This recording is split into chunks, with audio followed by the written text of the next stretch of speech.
திருச்சி மாநகரத்தில் நடைபெற்று வரும் மேம்பால பணிகள், சாலை பணிகள் குறித்து நேற்று நேரில் சென்று ஆய்வு மேற்கொண்டேன். அதில் அந்த பணிகளில் காலதாமதம் ஏற்பட்டுள்ளது. அது எதனால் அந்த காலதாமதம் மற்றும் தற்போதைய அந்த பணிகளான எந்த நிலையில் உள்ளது, எப்போது அந்த பணிகள் நிறைவடையும் என்பதற்கான ஒரு விளக்கத்தை தான் நான் இப்போது அளிக்க விரும்புகின்றேன். முதல்ல நம்மளுடைய மாரிஸ் மேம்பாலம் கிட்டத்தட்ட உங்களுக்கு எல்லாருக்கும் தெரியும். நான் 2024 ஜூனில் தான் பொறுப்பேற்றேன். எனக்கு ஒரு பொறுப்பேற்று ஒரு 4-5 மாதங்கள் கிட்டத்தட்ட மார்ச் மாதம் 2025 மார்ச் மாதம் உங்களுடைய பத்திரிகை, குறிப்பாக உங்களுடைய பத்திரிகையாளர் தான் என்கிட்ட அந்த கோரிக்கையில் வச்சுருந்தாங்க. மாரிஸ் மேம்பாலம் பற்றியும் கேள்விகள் கேட்டிருந்தீங்க, அரிஸ்டோவுக்கு கேட்டிருந்தீங்க. அப்போ அந்த மார்ச் 2025 உங்களுக்கு எல்லாருக்கும் தெரியும், உடனே நம்மளுடைய டிஆர்எம், ரயில்வே டிஆர்எம் அவரை சந்தித்து, அன்றைய மேலாளர் அவர் பார்த்தீங்கன்னா அன்புடன் இருந்தார், அவரை சந்தித்து அந்த பழைய மைரஸ் அந்த ரயில்வே மேம்பாலம் பொறுத்த வரைக்கும் அதை நீங்கள் எடுத்தால் தான் பணிகளை ஆரம்பிக்க முடியும். மாநகராட்சி பொறுத்த வரைக்கும் அவங்களுடைய பணிகள்லாம் தோண்டி போட்டுட்டாங்க. கிட்டத்தட்ட ஒரு 6 மாதமாக 8 மாதமாக இதே மாதிரி தான் இருக்குன்னு சொல்லும்போது, நான் ஒரு 10 நாள் அதை அகற்றின்னு சொல்லிட்டு 4 நாட்கள்லாம் அந்த பழைய மேம்பாலத்தை அவங்க எடுத்ததுக்கப்புறம் தான் பணிகள் ஆரம்பித்தாங்க. ஸோ நான் தொடர்ந்து அதில் ஃபாலோ பண்ணிகிட்டு இருக்கிறேன். இது வரைக்கும் 2 தடவை அவங்க ஒரு ஒரு ஒரு தேதிகள் கொடுத்துருந்தாங்க. இத்தனை முதல்ல என்ன சொன்னாங்க, மார்ச்சில் முடிக்கிறேன்னு சொல்லியிருந்தாங்க. அதுக்கப்புறம் சில காரணங்களுக்காக அதுக்கப்புறம் மார்ச் பொறுத்த வரைக்கும் ஆகஸ்ட்னு சொல்லியிருந்தாங்க. இந்த ஆகஸ்ட் முடிக்கிறேன்னு சொல்லியிருந்தாங்க. நேற்று பார்க்கும்போது, ஆய்வு பண்ணும்போது அது ஆகஸ்ட்டில் முடியாது, செப்டம்பர், இனி ஒரு 40 நாள், செப்டம்பர் இறுதிக்குள்ளே நாங்கள் முடிச்சிடுறோம் அப்படின்னு சொல்லிட்டு ஒரு 40 நாள் கூட கேட்டிருக்கிறாங்க. நீங்கள் மாரிஸ் மேம்பாலத்தில் பார்க்கும்போது அங்கே பாலம் வேலையில் நடந்திருக்கு. ஆனால் பாலம் நிறைவு பெற மாதிரி இல்லைங்கிற சந்தேகம் உங்களுக்கு சரி, பொதுமக்களுக்கு நிறைவேறக்கு இருக்குது. அதுக்கு காரணம் என்னென்னா, அந்த ஃபேப்ரிகேஷன் என்னென்னா, அந்த எல்லாமே உங்களுக்கு ஸ்டீல் ஃபேப்ரிகேஷன் தான் அந்த பாலம் ஃபுல்லாகவே. அது பொறுத்த வரைக்கும் புதுக்கோட்டை மாவட்டத்தில் அங்கே கீரனூருங்கிற இடத்துல அந்த ஃபேப்ரிகேஷன் வேலை நடந்திருக்கு. அங்கே நம்ம அலுவலகத்துலேருந்து நேரடியாக போய் அந்த ஃபேப்ரிகேஷன் ஒர்க் என்ன மாதிரி நிலைமை இருக்குன்னு பார்த்து ஆய்வு பண்ணியாச்சு. ஸோ அந்த ஃபேப்ரிகேட்டதை அப்படியே கொண்டு வந்து இங்கே அப்படியே அசம்பிள் பண்ணி இங்கே கொண்டு வந்து இங்கே மாற்றுறது தான். ஸோ அதெல்லாம் அந்த ஃபேப்ரிகேஷன் ஒர்க்கில் முடிஞ்சிருச்சு. ஸோ எங்களுக்கு என்ன செப்டம்பர் இறுதிக்குள்ளே உங்களுக்கு பயன்பாட்டுக்கு வரேன்னு சொல்லிட்டு யார், நம்முடைய மாநகராட்சி சார்ந்த அதிகாரிகளும் சரி, ரயில்வே துறை அதிகாரிகளும் அவங்க வாக்குறுதி கொடுத்துருக்குறாங்க. நானும் அதை செக் பண்ணிட்டேன். ஸோ அது அடுத்து அரிஸ்டோ மேம்பாலம் பொறுத்த வரைக்கும் அவங்க ஜூனில் முடிக்கிறேன்னு சொல்லியிருந்தாங்க. அதில் அங்கே கான்ட்ராக்டர்னால சில பிரச்சனை இருந்து அதனால தான் அந்த காலதாமதம் ஏற்கனவே ஏற்பட்டிருந்தது. அதுக்கப்புறம் ரயில்வே துறை அமைச்சரை நேரில் சந்தித்து இந்த பிரச்சனை சொன்னதுக்கப்புறம் துரிதமான நடவடிக்கை, கடந்த கால சில தவறுகள்லாம் நடக்காத மாதிரி அவங்க ரயில்வே அதிகாரிகள் அதை ஒத்துழைச்சாங்க. ஆனால் இப்போ என்னென்னா, மேற்கொண்டு ஒரு 5 மாதங்கள் டிலேன்னு சொல்லியிருக்கிறாங்க. அது காரணங்கள் சொல்லியிருக்கிறாங்க. இப்போது அவங்க யார்கிட்ட கொடுத்த அந்த ஜூனுக்கு பதிலாக அவங்க டிசம்பர் 2026 அதில் கண்டிப்பாக நாங்கள் இறுதிக்குள்ளே நாங்கள் முடிச்சிருவோம், செயல்பாட்டுக்கு வந்துடும் சொல்லி அவங்க கொடுத்துருக்குறாங்க. 3வது பொறுத்த வரைக்கும் நம்முடைய டவுன் ஸ்டேஷன் இருக்கிற மேம்பாலம், ரயில்வே மேம்பாலம் உங்களுக்கே தெரியும், 2012 அது சாங்ஷன் பண்ணியிருந்தாங்க. 2012 சாங்ஷன் பண்ணதுக்கப்புறம் லேண்ட் எக்விசிஷன், நில கையகப்படுத்துறதுல நிறைய பிரச்சனை இருந்தாலும் சுப்ரீம் கோர்ட் வரைக்கும் போனாங்க. அதுக்கப்புறம் 2018 தான் நில கையகப்படுத்துகிற அந்த இதெல்லாம் ஒரு தீர்வு ஏற்பட்டு 2023 தான் ஃபண்ட் சாங்ஷன்லாம் ஆகி அந்த பணிகள் தொடங்கினாங்க. 2023 ஆரம்பித்தாலுமே இப்போது வரைக்கும் பார்த்தீங்கன்னா கொஞ்சம் நிறைய காலதாமதம் ஏற்பட்டிருந்தது. இப்போ நான் நேற்று அந்த இடத்துல போயிருக்கும்போது அங்கே இருக்கிற எலக்ட்ரிக்கல் கேபிள் பொறுத்த வரைக்கும் அதை எடுத்தால் தான் அவங்க ரயில்வே துறை வேலை செய்ய முடியும்னு சொல்லும் பொழுது அவங்க அங்கே இருக்கிற நம்மளுடைய மின்வாரிய அதிகாரிகளை, மூத்த அதிகாரி அவங்களே வரவழைச்சு பேசும்பொழுது அவங்களுக்குள்ள ஒரு ஒத்த கருத்து ஏற்படலை. நேற்று மாலை மறுபடியும் இங்கே ஆஃபீஸ் கூப்பிட்டு வச்சு கிட்டத்தட்ட ஒரு 1.5 மணி நேரம் நாங்கள் டிஸ்கஸ் பண்ணோம். ரயில்வே துறை அதிகாரிகள், மின்வாரியம், அங்கே நம்முடைய மாநில நெடுஞ்சாலைத்துறை அதிகாரி எல்லாருமே பேசியது. ஏன்னா ஒருத்தர் ஒன்று சொல்லிட்டு இருந்தாங்க, அந்த பணிகளில் ஒரு தொய்வு ஏற்பட்டிருந்தது. இன்று காலை மறுபடியும் அவங்களை வர சொல்லி ஒரு தீர்வு ஏற்பட்டுள்ளது. தீர்வு ஏற்பட்டு அவங்க உடனடியாக அந்த மின்வாரியம் பொறுத்த வரைக்கும் அந்த கேபிளை எடுத்துட்டு அங்கே டெம்பரரியாக எடுத்துட்டு அவங்களுடைய ரயில்வே துறை பொறுத்த வரைக்கும் அந்த இடத்துல அந்த வேலையை ஆரம்பிக்கிறதுக்கு உண்டான இதை சொல்லியிருக்கிறாங்க. அது என்னன்னா, உங்களுக்கு அவங்க சொல்லியிருக்கிறது நம்ம டவுன் ஸ்டேஷன் பொறுத்த வரைக்கும் அடுத்த ஆண்டு 2027 ஆகஸ்ட் இறுதிக்குள்ளே அது முடிஞ்சிடும் சொல்லியிருக்கிறாங்க. அதுக்கு அடுத்தபடியாக நம்முடைய பஞ்சப்பூர் பஸ் ஸ்டாண்ட், புது பஞ்சப்பூர் பஸ் ஸ்டாண்டையும் அந்த நம்முடைய கிராப்பட்டிங்கிற அந்த பகுதி இணைக்கிற அந்த பாலம் பொறுத்த வரைக்கும் அது நேற்று பார்க்கும்போது வேலைகள் நடந்துட்டு இருந்தது. நவம்பர்ல ஷெட்யூல் கம்ப்ளீஷன் பொறுத்த வரைக்கும் நவம்பர் இந்த வருஷம் நவம்பர்ல சொல்லியிருந்தாங்க. அதுல அங்க இருக்கிற மண்கண்டத்துடைய தன்மை கொஞ்சம் சவாலா இருந்ததுனால அதுல ஒரு 2 மாசம் டிலே, ஜனவரி 2027, அடுத்த வருஷம் ஜனவரி 2027 உள்ள முடிஞ்சிடும் அவங்க சொல்லியிருக்கிறாங்க. அடுத்த முக்கியமான என்னன்னா, நம்மளுடைய உங்களுக்கே தெரியும் பஞ்சப்பூர்ல இருக்கிற நம்முடைய மதுரை சென்னை அந்த தேசிய நெடுஞ்சாலையும் நம்முடைய திண்டுக்கல் நெடுஞ்சாலையும் கரூர் நெடுஞ்சாலையும் இணைக்கிற அந்த இணைப்பு சாலை லிங்க் ரோடு பொறுத்த வரைக்கும் அது பொறுத்த வரைக்கும்னா உங்களுக்கு வந்து சாங்ஷன் வந்து போன வருஷம் 2025 சாங்ஷன் பண்ணியிருந்தாங்க. 18 மாசத்துல முடிக்கிறேன்னு சொல்லியிருந்தாங்க. கிட்டத்தட்ட 10 கிலோமீட்டர் பல இடத்துல பார்த்தீங்கன்னா எலிவேட்டட் அந்த பிரிட்ஜ் மாதிரி சில இடங்களில் வருது. இது 3 ஃபேஸாக இருக்குது. ஃபேஸ் 1, ஃபேஸ் 2, ஃபேஸ் 3ன்னு இருக்குது. ஃபேஸ் 1, ஃபேஸ் 3க்கும் பொறுத்த வரைக்கும் அது தலா 2 கிலோமீட்டர். ஒன்று பஞ்சப்பூர்ல ஆரம்பிக்குது, ஃபேஸ் 3 பொறுத்த வரைக்கும் அங்கே கரூர் சம்பந்த அங்கேருந்து ஆரம்பிக்குது. அதை பொறுத்த வரைக்கும் என்ன ஏஎஸ் கொடுத்து அங்கே பணிகள் நடந்துட்டு இருக்கு. ஆனால் அங்கேயும் பொறுத்த வரைக்கும் நில கையப்படுத்துகிற பிரச்சனைகள் இருக்குது. அதே மாதிரி ரயில்வேல என்ஓசி வாங்குறதுலேயும் அவங்களுக்கு ப்ராப்ளம் இருக்குது அவங்களுக்கு. ஃபேஸ் 2 பொறுத்த வரைக்கும் இடையில இருக்கிற 5 கிலோமீட்டர் வச்ச பகுதி பொறுத்த வரைக்கும் அது ஏஎஸ்சியால் அட்மினிஸ்ட்ரேட்டிவ் சாங்ஷனே இனியும் ஆகாமல் இருக்குது. அது அதிகாரிட்டு கேட்டால் நான் இதுதான் காரணங்கள் சொல்லியிருக்கிறாங்க. பட் என்னன்னா இது நம்மளுடைய அந்த பஞ்சப்பூர்லேருந்து நம்ம கரூர் போகிற அந்த இணைப்பு சாலை இருக்குது பார்த்தீங்களா, நம்ம Madurai road, Dindigul road, Karur road இணைக்கிற சாலை பொறுத்த வரைக்கும் அது சவாலான ஒரு ப்ராஜெக்ட். அது ஆக்சுவலி அது வந்து இது கடந்த கால அனுபவங்கள்லாம் பார்க்கும்போது எனக்கு என்னன்னா அது குறைஞ்சி வச்சு 15-20 வருஷம் வரைக்கும் இழுக்கலாங்கிற ஒரு இது இருக்கு. ஓப்பனாக அவங்ககிட்ட சொல்லிடுறேன் நான். ஆனால் நான் என்ன சொல்லியிருக்கேன்னா, அந்த கான்ட்ராக்டருக்கு சரி, அங்கே இருக்கிற நம்மளுடைய அதிகாரிகள் சரி, நம்மளுடைய அதிகாரிகள் எல்லாருக்கும் என்ன சொல்லியிருக்கிறேன்னா, நம்ம கடந்த கால அனுபவம் போய் நம்ம சொல்லியிருக்கோம். பல பிரிட்ஜஸ், பல பாலங்கள், பல சாலையை பொறுத்த வரைக்கும் உங்களுக்கே தெரியும் இவ்வளோ காலதாமதமாக இருக்குது. ஆனால் இவ்வளோ சவாலாக இருக்கிற நம்ம அந்த இணைப்பு சாலை பொறுத்த வரைக்கும் எல்லாரும் ஒருங்கிணைந்து செயல்படலாம் செய்யலைன்னா அது 15-20 வருஷம் ப்ராஜெக்டாக மாறிடுன்னு சொல்லியிருக்கிறேன். இன்னொரு நான் என்ன இந்த அதிகாரிகள் கிட்ட நான் கேட்டிருக்கிறேன், நான் எதனால இந்த டிலே நம்மளுடைய மாரிஸா இருக்கட்டும், அரிஸ்டா இருக்கட்டும், மறுபடியும் ஒரு 2 மாரிஸ் பொறுத்த வரைக்கும் கிட்டத்தட்ட 1.5 மாசம் டிலே ஆயிருக்கு.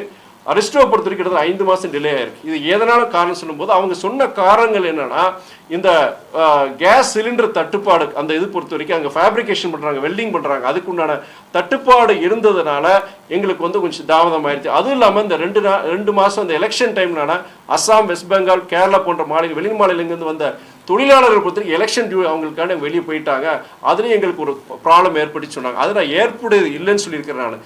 இதெல்லாம் நீங்கள் பல இதை கருத்தில் கொண்டு தான் நீங்கள் எனக்கு ஒரு எஸ்டிமேட் கொடுக்குறீங்க. அது நீங்கள் அது காலதாமதம் ஏற்படும் போது மக்கள்கிட்ட நான் சொல்ல முடியல. மக்களும் பொறுத்த வரைக்கும் இந்த திட்டங்கள்னால நீங்கள் காலையில் பள்ளிக்கு போகிற மாணவராக இருக்கட்டும், மாணவிகளாக இருக்கட்டும், இல்லை அரசு அலுவலர்களுக்கு போகிற ஊழியர்களாக இருக்கட்டும், இல்லை நீங்கள் ட்ரேடர்ஸாக இருக்கட்டும், வர்த்தகத்தில் இருக்கிறவங்க எல்லாருக்கும் இது கிட்டத்தட்ட 2 வருஷமா 3 வருஷமா இந்த பிரச்சனை ஓடிட்டு இருக்கு. தயவு செய்து இனிமே எனக்கு காலதாமதம் ஆகக்கூடாது. யாருக்கு நீங்கள் வீக்லி ஷெட்யூல் எனக்கு கொடுத்துட்டு இருக்கீங்க. மேற்கொண்டு பொறுத்த வரைக்கும் நீங்கள் ஷெட்யூல் படி எனக்கு சொன்னபடி இதுதான் ஃபைனல். இதுக்கு மேலே வந்து டிலே இருக்கக்கூடாது. எஸ்பெஷலி மாரிஸ் பாலத்துக்கு சரி, நம்ம அரிஸ்டோ பாலத்துக்கு சரி இருக்கக்கூடாதுன்னு சொல்லியிருக்கிறேன். டவுன் ஸ்டேஷன் பாலத்தை பொறுத்த வரைக்குமே அவங்க அஷூரன்ஸ் கொடுத்துருக்குறாங்க. அவங்க அதனால இனி வர்ற காலங்களை பொறுத்த வரைக்கும் அவங்க சொன்ன ஷெட்யூல் படி முடிச்சிருவாங்கிற நம்பிக்கை எனக்கு இருக்கு. கொஸ்டின்ஸுக்கு வேற இன்னும் அடுத்து என்னன்னா, நம்ம உங்களுக்கு எல்லாருக்கும் தெரியும், நம்ம இங்கே திருச்சியிலிருந்து இங்கே ஒரு காலை நேர சேவை இங்கேருந்து நம்ம திருப்பதிக்கு போகிற ஒரு ரயில் சேவை வந்து வேணும்னு சொல்லிட்டு பல வருஷங்களாக நீங்கள் பல பேர் கோரிக்கை வச்சுருந்தாங்க, ஜனங்க வச்சுருந்தா மீடியாவில் அவங்க கேட்டிருந்தாங்க. நான் ரயில்வே துறை அமைச்சத்துக்கிட்ட ஒரு பகல் நேர சேவை, ஒரு இன்டர்சிட்டி எக்ஸ்பிரஸ் ஒன்று எங்களுக்கு ஒரு பெங்களூருக்கு வேணும், எர்ணாகுளத்துக்கு கொச்சினுக்கு ஒன்று வேணும், திருப்பதிக்கு வேணும். இந்த 3 இடத்துக்கு கண்டிப்பாக எங்களுக்கு வேணும்னு சொல்லும்போது ஏதோ ஒன்று நான் கண்டிப்பாக செஞ்சு தரேன்னு சொல்லியிருந்தாரு. அந்த வாக்குறுதியின்படி என்னன்னா, அவர் இது சம்மந்தமாக பலரும் நான் பேசியிருக்கேன், ரயில்வே துறை அமைச்சர்கிட்ட பேசியிருக்கிறேன். நம்மளுடைய மானிய கோரிக்கை அதுலேயுமே நான் நாடாளுமன்றத்தில் இதை பற்றி நான் பேசியிருக்கிறேன், இந்த தேவையை பற்றி நான் சொல்லியிருக்கிறேன் நான். இப்போ வந்து அவங்க ரயில்வே துறை அமைச்சகம் பொறுத்த வரைக்கும் நம்ம திருச்சியிலிருந்து நம்ம திருப்பதி வரைக்கும், திருப்பதி மூலியமா குண்டூர் போகிற அந்த ட்ரெயின், யாருக்கே அந்த ட்ரெயின் குண்டூர் திருப்பதி ட்ரெயின் இருந்தது, அது திருச்சி வரைக்கும் அவங்க நீட்டிச்சிருக்கிறாங்க. நம்ம ரிக்வஸ்ட் கேட்டு நீட்டிச்சிருக்கிறாங்க. பகல் நேர சேவை நமக்கு ரொம்ப நாள் கழிச்சு நமக்கு வந்து திருச்சியிலேருந்து திருப்பதிக்கு போகக்கூடிய ரயில் சேவை இப்போ கிடைச்சிருக்கு. இதுக்கு நான் ஒன்றிய ரயில்வே துறை அமைச்சர் திரு ஐஸ்வர்யா வைஷ்ணவ் அவர்களுக்கு ஒன்றிய அமைச்சகத்துக்கும் என்னுடைய நன்றியை நான் தெரிவிச்சுக்கிறேன். அதே வேளையில் திருச்சி விமான நிலையம் பொறுத்தவரை முக்கியமான ஒரு நான் சொல்லணும். உங்களுக்கு தெரியும், திருச்சி விமான நிலையம் பொறுத்தவரை சர்வதேச விமான நிலையம் ரொம்ப வேகமாக வளர்ந்துட்டு இருக்கு. வருஷம் வந்து உங்களுக்கு பேசஞ்சருடைய இது வந்து எண்ணிக்கை வந்து பன்மடங்கு நீங்கள் வளர்ந்துட்டு இருக்கு. அது அதே நேரத்தில் உங்கள் திருச்சி பன்னாட்டு விமான நிலையத்தினுடைய கட்டடம் அந்த இது பொறுத்த வரைக்கும் அது உங்களுக்கு சில வருடங்களுக்கு முன்பு நம்முடைய மாண்புமிகு பிரதம மந்திரி வந்து திறந்து வச்சுட்டு போனார். அது என்னன்னா கிட்டத்தட்ட 20 வருஷ தேவைகளை மனசில் வச்சுக்கிட்டு அவ்வளோ வருஷம் கட்டிடத்தை அவங்க கட்டி கொடுத்தாங்க. ஆனால் இன்னொன்று என்னன்னா அந்த ஓடுதளம் ரன்வே எக்ஸ்பேன்ஷன் அது முடிக்கலைன்னா நீங்கள் இவ்வளோ பெரிய விமான நிலையத்தை கட்டி அது பிரயோஜனம் இல்லாமல் போயிருந்தா அது எல்லாருடைய இது. அதே நேரத்தில் என்னன்னா இப்போ அந்த விமான நில ஓடுதளத்துக்கு விரிவாக்கத்துக்குடைய நிலம் அது ஒரு மிகப்பெரிய பிரச்சனையாக இருந்தது. நான் 2024 ஜூனில் நான் பொறுப்பேற்கும் போது என்கிட்ட முக்கியமான கோரிக்கை என்ன சொன்னாங்கன்னா, அந்த ஓடுதளம் பொறுத்த வரைக்கும் கிட்டத்தட்ட 15 வருஷமாக ப்ராப்ளம் இருக்குன்னு சொல்லும் பொழுது கண்டிப்பாக நான் முயற்சி செய்வேன்னு சொன்னேன். அந்த நில கையகப்படுத்துறதுல கிட்டத்தட்ட 100% அது முடிஞ்சிருச்சு. போன ப்ரெஸ் மீட்டில் உங்கள்கிட்ட சொல்லியிருந்தேன். முடிஞ்சு நம்முடைய திருச்சி விமான நிலைய நிர்வாகம் அந்த நில கையகப்படுத்தக்கூடிய நிலத்தில் நாங்கள் முடிச்சுட்டோம். அது கிட்டத்தட்ட நம்மளுடைய அது பாராட்டுகள் என்னன்னு எனக்கு மாத்திரம் கிடையாது, இங்கே இருக்கிற மாவட்ட நிர்வாகம் குறிப்பாக நம்மளுடைய மாவட்ட ஆட்சியர் நம்முடைய நம்முடைய மாவட்ட ஆட்சியத்தில் இருக்கிற அதிகாரிகள் அவங்களுடைய ஒத்துழைப்பு அவங்களுடைய உழைப்பில் கிடைச்சது தான் நிறைய மக்கள் அது கொடுத்துருக்குறாங்க. அந்த நிலத்தையும் கொடுத்துருக்குறாங்க. அவங்க எல்லாருக்கும் நன்றி சொல்கிறேன். நான் நிலத்தெல்லாம் கையகப்படுத்தாச்சு, ரொம்ப சிரமப்பட்டு கையகப்படுத்தி 100% முடிச்சாச்சு. இப்போ என்னன்னா அந்த கையகப்படுத்த நிலத்தில் வந்து கிட்டத்தட்ட 350 கோடி அதை விரிவாக்கப்படி அந்த பணியில் பண்ணுறதுக்கு கிட்டத்தட்ட 350 கோடி தேவையான டீட்டெயில் ப்ராஜெக்ட் ரிப்போர்ட் விரிவான திட்ட அறிக்கை அதை வந்து திருச்சி விமான நிலைய நிர்வாகம் வந்து இந்திய விமான நிலைய ஆணையத்துக்கு ஏர்போர்ட்ஸ் அத்தாரிட்டி ஆஃப் இந்தியாவுக்கு அவங்க அனுப்பிச்சிருக்கிறாங்க. கிட்டத்தட்ட பல மாதங்கள் ஆச்சு. கிட்டத்தட்ட மார்ச் மாதமே அவங்க அனுப்பிச்சிட்டாங்க. அவங்க 350 கோடி தேவைன்னு சொல்லி அனுப்பிச்சிருக்கிறாங்க. ஆனால் இதுவரைக்கு அந்த நிதி எப்போ வரும் எப்போ கிடைக்கிற எந்தவித பதிலும் கிடையாது, எதுவும் கிடையாது. இதில் முக்கியமான இன்னொரு விஷயம் என்னன்னா, இப்போ தற்சமே இருக்கிற விமான நிலையம் அந்த ரன்வே இருக்கு பார்த்தீங்களா, 2 பக்கம் இருக்கிற அந்த சாயிலுடைய அந்த இது மண்ணுடைய தன்மையை பொறுத்த வரைக்கும் அது குறிப்பிட்ட அளவு இருக்குன்னு சொல்லுவாங்க. அதுக்கு வந்து என்னன்னா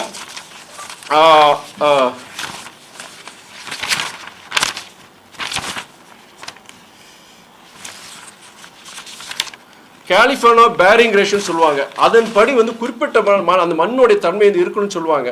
அது வந்து நம்மளுடைய அந்த தரத்தின்படி இல்லை. 2027 டிசம்பருக்குள்ள அதை மாற்றி அமைச்சர்னு சொல்லிட்டு நம்ம திருச்சி விமான நிலைய நிர்வாகம் வந்து ஒரு வாக்குறுதி கொடுத்துருக்குறாங்க. ஏன்னா ரன்வே விட்டு சில விமானங்கள் வந்து சில சமயம் ஒரு விபத்தாவது வெளியில் போகணும்னா அந்த மண் வந்து அந்த மண்ணில் வந்து அந்த விமானம் வந்து ஓடுற மாதிரி இருக்கணும். இல்லைன்னா அதோட தன்மை ரொம்ப மோசமாக இருந்துச்சுன்னா அது விபத்து ரொம்ப மிகப்பெரிய விபத்து வரதுக்கு வாய்ப்புகள் இருக்குன்னு சொல்லிட்டு தான் அதை மாற்றி கொடுக்குறோம். அது ஒரு அடிக்கு அந்த மண்ணை வந்து மாற்றி கொடுக்குறோன்னு சொல்லிட்டு நம்ம திருச்சி மாநில அறிக்கை கொடுத்துருக்குறாங்க.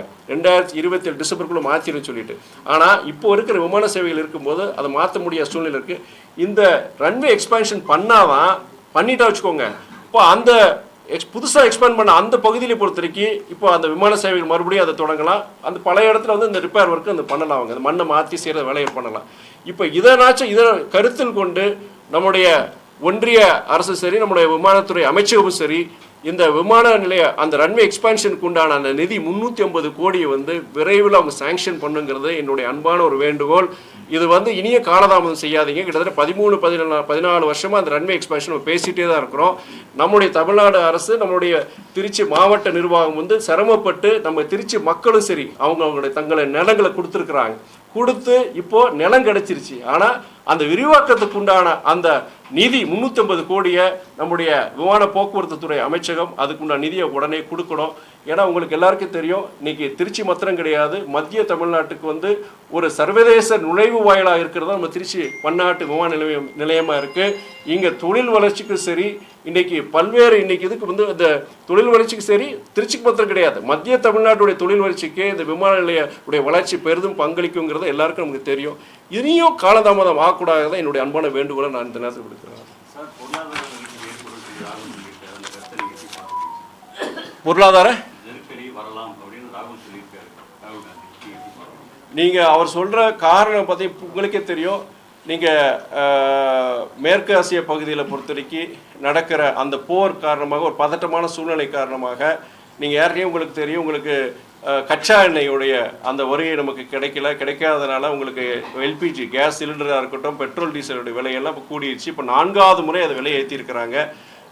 இப்போது இதோடைய இம்பேக்ட் பொறுத்த வரைக்கும் சாதாரண ஜனங்கள், மிடில் கிளாஸ் மற்றும் சாதாரண ஜனங்களுக்கு வந்து வறுமை கோட்டுக்குள்ள இருக்கிற ஜனங்களுக்கு தான் மிகப்பெரிய பாதிப்பை உருவாக்கும். ஏற்கனவே உங்களுக்கு அந்த கமர்ஷியல் சிலிண்டர் பொறுத்த வரைக்கும் பல மடங்கு ஏற்றிருக்கிறாங்க. இன்றைக்கி ஒரு அந்த அவங்க கிட்டத்தட்ட 4000 ரூபா 5000 ரூபா கொடுத்தா கூட இன்றைக்கி சிலிண்டர் கிடைக்க முடியாதனால பல கையேந்தி சாதாரண ஹோட்டல்கள் நிறைய இது மூடிட்டாங்க இன்றைக்கி. இப்போ என்னென்னா இந்த பெட்ரோல் டீசல் விலை உயர்வுனால உங்களுக்கு வந்து உங்களுக்கு இன்றைக்கி சரக்கு போக்குவரத்துடைய இது பொறுத்த வரைக்கும் அதோடைய காஸ்ட் வந்து இன்க்ரீஸ் ஆகிறதுக்கு நிறைய வாய்ப்புகள் இருக்குது.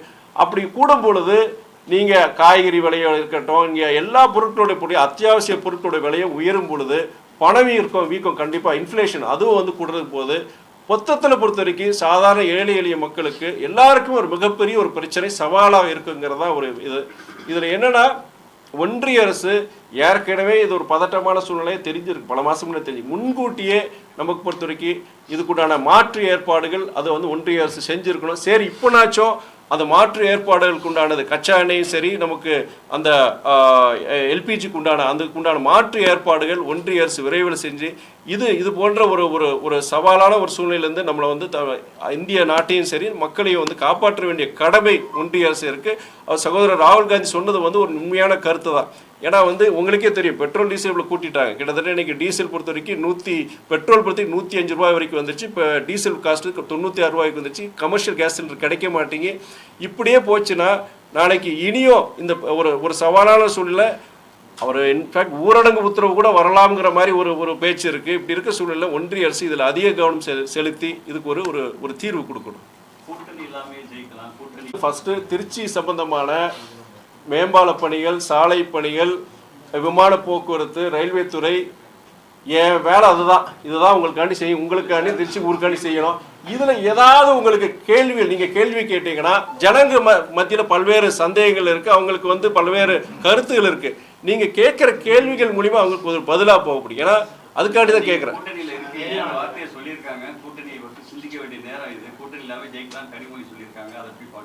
இது அவங்க சகோதரி அவங்களுடைய அக்கா கனிமொழி அவங்களுடைய கருத்து. அது நீங்கள் அவங்ககிட்ட தான் கேட்கணும். எங்களை பொறுத்த வரைக்கும் எங்கள் இயக்கம் மறுமலர்ச்சி திமுக பொறுத்த வரைக்கும் நாங்கள் எங்கள் இயக்கத்தை வலுப்படுத்தணும். அது எங்கள் அதை பற்றி நான் சொல்ல முடியும். கூட்டணி பொறுத்த வரைக்கும் அவங்க கருத்து வந்து நீங்கள் அவங்ககிட்ட தான் நீங்கள் கேட்கணும், அக்கா கிட்ட தான் கேட்கணும். இல்லை, அவங்க என்ன சொல்லியிருக்காங்க நான் பார்த்தேன், நான் படித்தேன். அவங்க என்ன சொல்லியிருக்கிறாங்கன்னா வர்ற காலங்களில் பொறுத்த வரைக்கும் கூட்டணி பலம் இல்லாமலே நமக்கு திமுக வெற்றி பெறக்கூடிய ஒரு சூழ்நிலையை உருவாக்கணும், கட்சியை வலுப்படுத்தணும்னு சொல்லியிருக்காங்க. அது எந்த ஒரு இயக்கமும் அதே கருத்தை நாங்களும் சொல்லலாம் இல்லையா? நாங்களும் சொல்லலாம், பிற இயக்கங்களும் சொல்லலாம். அது ஒரு இயக்கத்திற்கு உண்டான ஒரு வளர்ச்சிக்காண்டியோ இயக்க நலனுக்காக சொல்ல வேண்டிய கருத்து. அது அவங்களுடைய திமுகக்காண்டி அவங்க சொல்கிற கருத்து.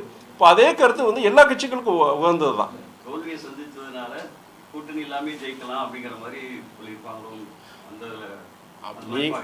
அதாவது கேள்வியும் நானே பதிலும் நானேங்கிற நீங்களே சொல்லிட்டீங்க நீங்கள்.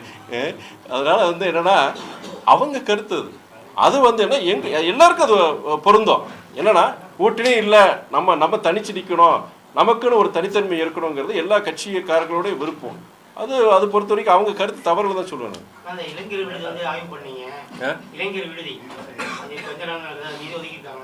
இல்லை, அது நிதி அவங்க ஒதுக்கலை. அவங்க என்ன சொல்லியிருக்காங்கன்னா இவங்களுடைய இவங்களுடைய எஸ்டிமேட் பொறுத்த வரைக்கும் அது கிட்டத்தட்ட அவங்க 1 கோடிக்கு மேலே வருது. அந்த அளவுக்கு நாங்கள் கொடுக்க முடியாதுன்னு சொல்லி அவங்க சொல்லியிருக்கிறாங்க. பட் இருந்தாலும் அது முயற்சி பண்ணுறதை நான் முடிவு எடுத்திருக்கேன். தேர்தலாம் முடிஞ்சிருக்கப்போ தான் கண்டிப்பாக அதுக்கு உண்டான முயற்சி நான் எடுக்கிறேன். மதுரை புறநூறு ட்ரெயின் வந்து சரி, அந்த டயத்தில் வந்து திருச்சியிலேருந்து தென் மாவட்டத்துக்கு வந்து ரயில் வசதி எதுவுமே கிடையாது. ஆனால் இங்கே வேலை பார்க்குற எல்லாருமே வீக்கெண்டு அந்த மாதிரி சமயங்களில் தென் மாவட்டத்தில் வேலை பார்க்குறவங்க தான் அதிகமாக இந்த டிஸ்ட்ரிக்டில் இருக்காங்க. புதுக்கோட்டை, திருச்சி அந்த ட்ரெயின் வந்து திருச்சி வரைக்கும் ரன் பண்ண முடியும் வாய்ப்பு இருக்கு. நீங்கள் உங்கள் கோரிக்கை நீங்கள் எழுதி கொடுங்க, நீங்கள் கண்டிப்பாக பரிசீலனை இல்லை நீங்கள் கொடுங்க. நீங்கள் நான் இது வரைக்கும் இது கொடுக்கல, நீங்கள் கொடுங்க. நீங்கள் அதை ஆல்டர்னேட்டிவ் என்னென்ன நம்ம அரேஞ்ச் பண்ண முடியும்னு கண்டிப்பாக நான் பரிசீலனை செய்கிறேன். பால்பண்ணை பொறுத்த வரைக்கும் அந்த நீங்கள் நம்ம பேர் என்ன பால்பண்ணை அந்த துவாக்குடி அந்த இது பொறுத்த வரைக்கும் சர்வீஸ் ரோடு பொறுத்த வரைக்கும் ஏற்கனவே நம்ம பழைய இதுக்கு முன்னாடி இருந்த அரசாங்கமும் சரி, நம்மளுடைய மாவட்ட ஆட்சியும் சரி, அதுக்கு உண்டான தீர்வு அவங்க கொடுத்துருக்காங்க சொல்லியிருக்கிறாங்க. இப்படி நாங்கள் கண்டிப்பாக சர்வீஸ் ரோடு சரி, அது கோர்ட்டுடைய உத்தரவுப்படி நாங்கள் செயல்படுத்தணும்னு சொல்லியிருக்கிறாங்க. நில கையகப்படுத்துகிற பணிகள் பல இடங்களில் நடக்க வேண்டியது இருக்குது. அது கண்டிப்பாக துரிதப்படுத்தணும். ஏன்னா இது கிட்டத்தட்ட வருஷங்களாச்சு, பல வருஷங்களாச்சு, பல விபத்துகள் நடந்திருக்கு, பல உயிர்களை நம்ம இழந்திருக்கிறோம். நம்ம இனியும் காலதாமதம் இருக்கக்கூடாது. புதிய அரசு, நம்முடைய மாவட்ட நிர்வாகம் சரி, இனியும் காலதாமதம் செய்யாமல் நம்முடைய உயர்நீதிமன்றம் கொடுத்த அந்த உத்தரவுகளின்படி அந்த அணுகுச்சாலை சர்வீஸ் ரோடு பொறுத்த வரைக்கும் அந்த பணிகளை முடிக்கணுங்கிறது நான் கண்டிப்பாக அதில் நான் கவனம் செலுத்துவேன். சார் ஏற்கனவே சொல்லியிருக்கீங்க சார், இப்போ நம்ம ஸ்பீடை வந்து அதிகரிக்கணும்னு சொல்லியிருக்கீங்க. இப்போ லாஸ்ட் வீக் நடந்தது ஸ்பீட் டெஸ்ட் பண்ணாங்க 140 கிலோமீட்டர்ஸ் வரைக்கும். சரி, அது சம்மந்தமாக எதுவும் நீங்கள் கேட்குற கேள்வி வந்து நான் கண்டிப்பாக நீங்கள் டீட்டெயில்ஸ் சொல்லுங்கள். நான் கண்டிப்பாக நம்ம அவருடைய இங்கே இருக்கிற கோட்டை மேலாளர் டிஆர்எம் கிட்ட நான் கேட்குறேன். நீங்கள் சொல்கிறீங்க மகிழ்ச்சி, ரொம்ப சந்தோஷம், மகிழ்ச்சி. அப்படி விரைவுபடுத்தினா நீங்கள் ஸ்பீடு இன்க்ரீஸ் பண்ணும்போது உங்களுக்கு என்னென்னா, உங்களுக்கு நம்ம போகிற இடத்துக்கு இனியும் விரைவாக நம்ம போகலாம். நல்ல வரவேற்கத்தக்க விஷயம் தான் அது. இன்ஃபேக்ட் நீங்கள் இப்போது திருச்சி நம்ம சேலம் ரூட் டபுளிங் பொறுத்த வரைக்கும் அது ஒரு கோரிக்கை. நான் இன்ஃபேக்ட் இந்த தடவை நம்ம ரயில்வே அமைச்சரை பார்க்கும்போது அந்த திருச்சியிலேருந்து நம்ம சேலம் போகிற அந்த ரூட்லேயும் பொறுத்த வரைக்கும் ட்ராக் டபுளிங் அதையுமே நான் கண்டிப்பாக நான் கேட்க போகிறேன். நான் கேட்கும்போது உங்களுக்கு டபுளிங் ஆகும்போது இனியும் பொறுத்த வரைக்கும் இனியும் நம்முடைய ஸ்டாப்பேஜஸ் குறையும். நீங்கள் அங்கங்கே ஸ்டாப்பேஜஸ் இருக்குது. உங்களுக்கு ட்ரெயின் வேகமாக போனாலுமே சில நேரங்கள் நிப்பாட்டிடுறாங்க. ஏன்னா எதிர் வர ட்ரெயின்களாக இருக்கட்டும். அந்த மாதிரி ட்ராக் டபுளிங் ஆகும்போது இனியும் நம்ம காலதாமதம் ஆகாமல் நம்ம இனியும் விரைவாக நம்ம இடங்களுக்கு போய் போகலாம். சுரங்கப்பாதை கட்டுறதுக்கு வாய்ப்பே இல்லை அப்படிங்கிற மாதிரி உங்களுக்கு சொல்லியிருக்காங்க ரயில்வே அதிகாரிகள். அதை மாற்று வழி கண்டுபிடிச்சா விபத்துகள் குறையும். கொஞ்சம் அந்த மக்கள்லாம் பிரிஞ்சு கிடக்குறாங்க. அதுக்கான சுரங்கப்பாதை மாதிரியான விஷயங்களை உருவாக்க முடியுமாங்க? எங்க சொல்றீங்க நீங்க? அரியமங்கலம், திருவரம்பூர், மக்கள் அதிகமாக இருக்கக்கூடிய பகுதிகள் இல்ல. நீங்க ரயில்வே சொல்றீங்களா? ஆமா, ரயில்வே அண்டர் கிரவுண்ட் பிரிட்ஜ். அதாவது நிறைய இடங்களில் ரயில்வேஸ் பொறுத்த வரைக்கும் நான் கடந்த இந்த ஒரு 1.25 வருஷத்தில் கிட்டத்தட்ட பல்வேறு இடங்களில் வந்து ஆர்ஓபிஸும் சரி, வெஹிக்குலர் அண்டர் பாஸஸும் சரி, பல்வேறு இது நான் சாங்ஷன் இப்போ கொடுத்துட்டாங்க. அவங்க சாங்ஷன் கொடுத்துருக்காங்க. சிலது வந்து டிசைன் இதில் இருக்குது, சிலது இன்ஃபேக்ட் வேலை பணிகள் நடந்துகிட்ருக்கு. உங்களுக்கு சில இடங்களில் பொறுத்த வரைக்கும் நம்ம மக்கள்கிட்ட ஒத்துழைப்பு இல்லைங்க. அதாவது அங்கே 4 வீடு இருக்கும், 5 வீடு இருக்கும். அங்கே வந்து பொறுத்த வரைக்கும் என்ன சொல்கிறாங்கன்னா, அந்த பகுதி வந்து ரயில்வேஸ் என்ன சொல்கிறாங்க, நாங்கள் எடுத்து பண்ணுறதுக்கு தயாராக இருக்கிறோம். ஆனால் நீங்கள் அங்கே பொறுத்த வரைக்கும் அந்த நில கையப்படுத்துறதுல எங்களுக்கு அது ஒத்துழைக்கணும். அந்த ஜனங்க அவங்க எதிர்ப்பு தெரிவித்தாங்கன்னா அதுக்குள்ளே நாங்கள் போகிறதுக்கு விரும்பல. நாங்கள் ஃபண்டு போது கூட நாங்கள் சாங்ஷன் பண்ணிடுவோம். நான் இப்போ எனக்கு டக்குன்னு ஞாபகம் வரல. 2-3 இடங்கள் அது அதனால தான் நிற்குது. நானும் அந்த சம்மந்தப்பட்ட அது கவுன்சிலர் அவர்கிட்டயே நேரடியாக பலமுறை நான் பேசியிருக்கிறேன். பேசியும் அவங்க என்ன சொன்னாங்க, நீங்கள் இது பண்ணுங்கள், ஒரு 5 வீட்டுக்காரனால 20,000 பேர் பாதிக்கிறாங்க. இது வந்து பல வருஷம் 10-12 வருஷம் இதுக்கான இந்த இது ரயில்வேஸ் ரெடியாக இருக்கிறாங்க அப்படின்னு சொல்லும் பொழுது ஒத்துழைப்பு கிடைக்க மாட்டேங்குது. இது ஏன்னா அந்த பகுதி ஜனங்க, அது அங்கே இருக்கிற கவுன்சிலராக இருக்கட்டும், அங்கே இருக்கிற அந்த சமூக தலைவர்களாக இருக்கட்டும், அவங்க வந்து இதில் ஒத்துழைப்பு கொடுத்து செஞ்சு போனாலும் டெஃபினட்டாக பண்ணலாம். பிற இடங்களில் பொறுத்த வரைக்கும் நிறைய புஷ் பண்ணிட்டு தான் இருக்கிறேன். வெஹிக்குலர் அண்டர் பாஸஸ்க்கு புஷ் பண்ணிட்டு இருக்கேன், ஆர்ஓபிஸ்க்கு புஷ் பண்ணிட்டு தான் இருக்கிறேன். நான் ஜி கார்னர் பொறுத்த வரைக்கும் உங்களுக்கு எல்லாருக்கும் தெரியும், கிட்டத்தட்ட 15 வருட கோரிக்கை அது நிறைவேற்றப்பட்டுள்ளது. நீங்கள் உயர்நீதிமன்றத்துலேயும் கேஸே இருக்குது. அதெல்லாம் தாண்டி அது முடியாதுன்னு சொல்லிட்டு இருந்தாங்க. பத்திரிகையாளர் பல பேர் சொல்லிட்டு இருந்தாங்க, என்னங்க எத்தனை பேர் இது பண்ணிட்டாங்க, நடக்காதுன்னு சொன்னாங்க. ஆனால் என்னுடைய தொடர் முயற்சி, கிட்டத்தட்ட 18 மாதங்கள் தொடர் முயற்சி. உங்களுக்கே தெரியும், அது ரயில்வே நிலம் கொடுத்தாதான் இவங்க தேசிய நெடுஞ்சாலைத்துறை அதில் கட்ட முடியும். ஆனால் அவங்களுக்குள்ள ஒரு புரிதல் இல்லாமல் இருந்தது. கிட்டத்தட்ட 20-25 மீட்டிங் இருக்கும். நான் தொடர்ந்து அதிகாரிகளாக இருக்கட்டும், அமைச்சர்களாக இருக்கட்டும், 2 துறை அமைச்சர்கள், ரயில்வே துறையாக இருக்கட்டும், நெடுஞ்சாலைத்துறை அமைச்சர், 2 அமைச்சர்கள் பேசி, அதிகாரிகள்கிட்ட பேசி, கடைசியாக ஒரு ஒத்த கருத்து கொண்டு வந்து அவங்க ரயில்வே துறையை பொறுத்த வரைக்கும் அந்த 8 ஏக்கர் நிலத்தை முதல்ல என்ன சொல்லுவாங்க, மார்க்கெட் ரேட்டுக்கு நீங்கள் கொடுக்கணும், இல்லை அதுக்குன்னா லீஸ் சார்ஜஸ் கொடுக்கணும்னு சொல்லிட்டு கொடுக்கும்போது கடைசியாக பேசி எதுவுமே இல்லாமல் ரயில்வே துறை மிக பெருந்தன்மையுடன் அந்த 8 ஏக்கர் நிலத்தை அவங்க இலவசமாக கொடுத்ததுனால அவங்க தேசிய நெடுஞ்சாலைத்துறையை பொறுத்த வரைக்கும் அதுக்கிட்ட 95 கோடி அதுக்குண்டான ஃபண்ட் சாங்ஷன் பண்ணிட்டாங்க. ஃபண்ட் சாங்ஷன் பண்ணிவிட்டு என்னுடைய அறிக்கையிலே வந்திருந்தது. இப்போ என்னன்னா தேர்தல் நேரங்கள் இந்த 2 மாதம் நடந்ததுனால, எலெக்ஷன் கோட் ஆஃப் கான்டாக்ட் இருந்ததுனால எதுவுமே பண்ணல. இப்போ டெண்டர் வந்து இஷ்யூ பண்ணிட்டாங்க. டெண்டர் இஷ்யூ பண்ணியிருக்கிறாங்க. அந்த ப்ரொசீஜர் கிட்டத்தட்ட ஒரு 10 நாள் இல்லாட்டி 2 வாரத்தில் முடிஞ்சிடும் சொல்லியிருக்காங்க. தேர்தல் முடிந்தவுடன் நான் முதல்ல இந்த ஜி கார்னர் விஷயமாகவும் நம்ம அதே மாதிரி மாருதி நகர், சஞ்சீவி நகர், ஒய் ஜங்ஷன் பகுதியில் வெஹிக்கிள் அண்டர் பாஸ் அதுவே நீங்கள் ஃபண்ட் சாங்ஷன் பண்ணிக்கிட்ட 150 கோடி சாங்ஷன் பண்ணிட்டீங்க. பட் இந்த 2 மாதம் எந்த வேலையும் நடக்கலை. இது கிட்டத்தட்ட 15 வருஷம் கோரிக்கை இந்த ஜிகணம் முதற்கொண்டு. அதனால இதையும் காலந்தாழ்த்தாம எனக்கு ஒரு ஸ்டேட்டஸ் ரிப்போர்ட் கொடுக்குன்னு சொல்லிட்டு இங்கே தேசிய நெடுஞ்சாலைத்துறை அதிகாரி ஆரோ அவருக்கு சரி, அமைச்சருக்கு சார்ந்த அமைச்சர், துறை சார்ந்த அமைச்சரும் சரி, நான் கடிதம் போட்டிருக்கிறேன், நான் ஃபாலோ பண்ணுறேன். டெண்டரிங் ப்ராசஸ் விட்டுட்டாங்கன்னு சொல்லிட்டாங்க. இந்த மன்னாங்கோயில் தேசிய நெடுஞ்சாலையில 20 ஆண்டுகளாக அந்த டோல் வசூலிச்சுட்டு இருக்காங்க. சரி, அதுக்கான காலம் முடிஞ்சிருச்சு. 20 ஆண்டு தான் ஃபர்ஸ்ட் சொல்லி அது வந்து வசூலிக்க ஆரம்பிச்சாங்க. அந்த 20 ஆண்டு காலம் முடிஞ்சிருச்சு. இப்போ மேற்கொண்டு 5 ஆண்டுகளுக்கு அதை நீடிச்சிருக்காங்க. இப்போ கிட்டத்தட்ட இந்தியாவிலேயே தமிழ்நாட்டில் தான் அதிகமான டோல்கள் இருக்குன்னு நினைக்கிறேன். அந்த எண்ணிக்கையை குறைக்கிறதுக்கு உங்களோட முயற்சி என்ன? இது வரைக்கும் நான் சம்பந்தமாக வெளிப்படையாக சொல்லிடுறேன். நீங்கள் அந்த டோல் பொறுத்த வரைக்கும் குறிப்பிட்ட வருஷங்கள் வரைக்கும் தான் அவங்க இயங்கணும். அதுக்கப்புறம் பொறுத்த வரைக்கும் அது அவங்க அந்த டோல்கள் அங்கே இந்த இது வாங்கக்கூடாதுங்கிற ஒரு இது இருக்குது. அங்கே சில இடங்கள் எக்ஸ்டென்ஷன் கொடுத்துருக்குறாங்க. இது சம்மந்தமாக இது வரைக்கும் நான் எந்த ரெப்ரஸன்டேஷனும் பண்ணலை. நான் கண்டிப்பாக நீங்கள் இந்த பத்திரிக்கையில் நீங்கள் கேட்டிருக்கிறீங்க.